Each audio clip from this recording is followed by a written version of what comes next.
Türk dünyasında, müsəlman şərqində və bu Avropa ölkələrindən, Amerikadan, yəni müqayisə aparanda erkən olmuşdur. Və nəzərə alsaq ki, o Avropada, Amerikada o hüququ əldə etmək üçün bir qadın hərəkatı olmuşdur. Amma Azərbaycanda isə yox.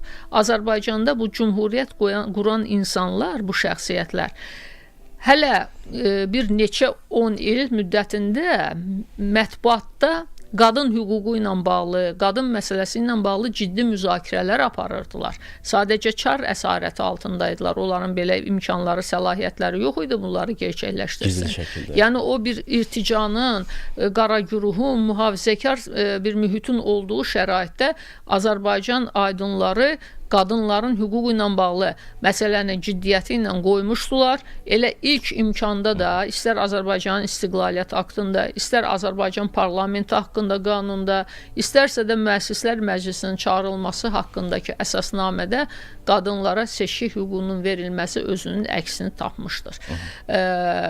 Və bir məsələni də qeyd edeyim ki, bu bir dənə də ən mühüm strateji əhəmiyyəti olan məsələlərdən biri fövqəladə təhqiqat komissiyasının yaradılması idi.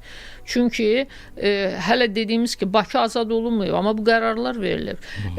Özdə baxın orada nə yazılıb. Yazılır ki, Birinci Dünya Müharibəsi başladığı dövrdən bu günə kimi Cənubi Qafqazda müsəlmanların baş verən qırğınlarla bağlı fövqəladə təhqiqat komissiyası yaradılsın. Yəni bu ancaq 18-ci ilin hadisəsi deyil.